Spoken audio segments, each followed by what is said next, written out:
இது கங்கை அம்மன் ஆலயம். இது வந்து திரௌபதி அம்மா உருவத்தில் இதுவில் அலங்காரத்தில் இந்த அம்மா இன்றைக்கி காட்சி தர்றாங்க. அடுத்த மாதம் 7ஆம் தேதி திருவிழா வச்சுருக்குறோம். 5, 6, 7 3 நாள் திருவிழா வச்சுருக்குறோம். பால் குடம் எடுக்கிறோம். யார் யார் பக்தர் வந்து கலந்துக்கலாம். டோக்கன் வாங்குறோம், வாங்கிக்கலாம். சாமி ஊர்வலம் உண்டு. எல்லாம் அன்னதானமும் போடுறோம். அன்னதானமும் உண்டு. பார்வதி பாதையே அரகர மகாதேவா. தென்னாடுடைய சிவனே போற்றி, எந்நாட்டவர்க்கும் இறைவா போற்றி. அருள்மிகு ஸ்ரீ கங்கையம்மன் ஆலயத்தில் இன்றைய தினம் வைகாசி மாத அமாவாசை முன்னிட்டு வசந்த கால திருவிழா என்று சொல்லக்கூடிய திரௌபதி அம்மன் சிறப்பு அலங்காரத்தில் இன்றைக்கி கங்கையம்மன் வந்து சிறப்பு அலங்கார காட்சி செஞ்சுருக்கோம். இன்றைக்கி அன்னதானம் வழங்கப்படுது. அம்மனுக்கு 73ஆம் ஆண்டு கூழ்வாத்தல் திருவிழாவானது வைகாசி மாதம் 24ஆம் தேதி 7/6/2026 ஞாயிற்றுக்கிழமை அடுத்த மாதம் நடக்க போகுது. அன்னைக்கு காத்தால பால் கொடை செய்ய ஆத்தங்கரிலிருந்து பால் கொடை எடுத்துன்னு வரோம். பால் குடத்துக்கு 251 ரூபாய் ரசீது பெற்றுக்கொள்ளுமாறு திருக்கோயில் நிர்வாக சார்பாக கேட்டுக்கிறோம்.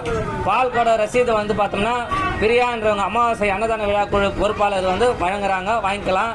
மதியம் 1 மணிக்கு கூழ் ஊற்றுதலும், மாலை 5 மணிக்கு அம்மன் சிறப்பு அலங்காரத்தோட மங்கள வாத்தியத்துடன் சாமி திரிவிழா நடைபெறும்.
அடுத்த மாதம் வைகாசி 24 அம்மனுக்கு கூழ் ஊற்றுறோம்.